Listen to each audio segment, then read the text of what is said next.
Ngayon sinabi mo walang warrant pero nung i-baby ka, sabi mo, Klaruhin ko lang, Sir Tutulpa, hindi ko binibaby itong Sorry. mga tao na ito, ha. Kahit na mga dati ko itong mga tauhan, alam mo na, nakita mo naman kung ako yung gagalit dito sa kalukuhan nila. Magbabalidate pa lang kami that time, Your Honor, nung Sandali. Mr. Bakit Chair. ko sinabi na walang warrant? Mr. Chair, alis na lang ako rito. Hindi ko matiis. Nakikita ko na parang itong mga pulis pinagluloko. I'm sorry, I have to walk out. Dadagan, Balita News Update. Klaruhin mo Then, pag... walang warrant. Dapat di kayo pumasok. Sir, actually, sir, hindi sila pumasok, sir. Sorry, Hindi sila pumasok. sorry po, Chief.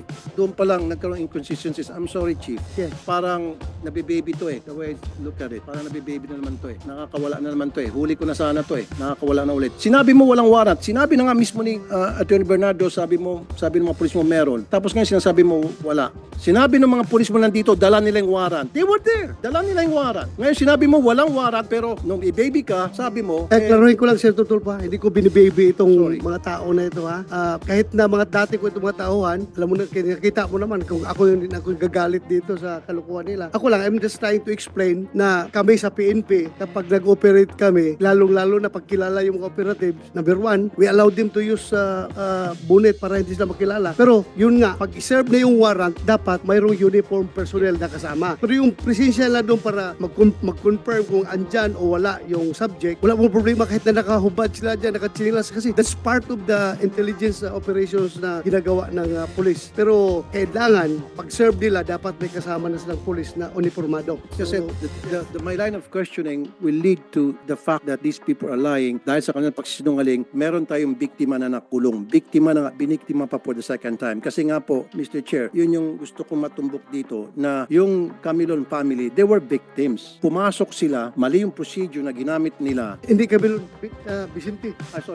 Sorry, itong Vicente family, excuse me. Kahit na sino ba naman, nakabonet, may pumasok ng mga tao, of course papalag, magkakaroon ng tulakan. And based of that, ginamit ng mga pulis na ito, yun na, very clear na dito, established na rito eh, na nung last hearing, we were all here, at sinabi nila, they were serving warrant. Remember? At meron siya hawak ng warrant. Sinabi nila. Hindi na sinabi na may hawak silang warrant, ha? They were serving warrant. Ang sinabi nila dito. Nagsabi ba kayo na hawak niyo warrant? May dala kayong warrant? No, they said they were serving warrant. Nag-serve kayo ng warrant, di ba? Operation? They were serving the warrant. So, merong hawak So, silang warrant. saan ang warrant nyo at that time? Bakit hindi kayo nagdala ng warrant? According to your Dala po PD. ng warrant officer ko, Your Ha? Honor. Ako po yung sinasabi lang hindi may dala, pero yung warrant officer ko po ay meters lang po ang layo sa akin. Sinong warrant officer nyo the time? Police Corporal Joel Dicen po, Your Honor. Ikaw? Yes, Your Honor. May dala kang warrant the time na yan? Nasa bulsa ko po, Your Honor, kasi po magsaserve po kami ng warrant of arrest. Kaya nga, paano kayo mag-serve kung walang warrant? So, dala-dala yung warrant. Dala po namin, Oh, Your bakit Honor. sabi mo na walang warrant? Magbabalidate pa lang kami that time, Your Honor, nung Sandali. Mr. Bakit Chair. ko sinabi na walang warrant? Mr. Chair, alis na lang ako rito. Hindi ko matiis. Nakikita ko na parang itong mga pulis pinagluloko. I'm sorry, I have to walk out. Hindi ko kaya to.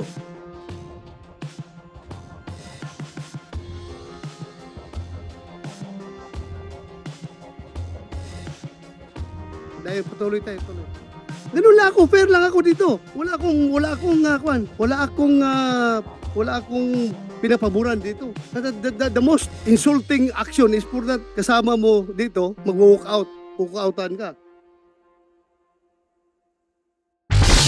Para mapakinggan at mapanood ang mga mainitin pang mga balita, huwag kalimutan i-follow ang page na ito para libre lang sa mga karapat sa ating lipunan. Tata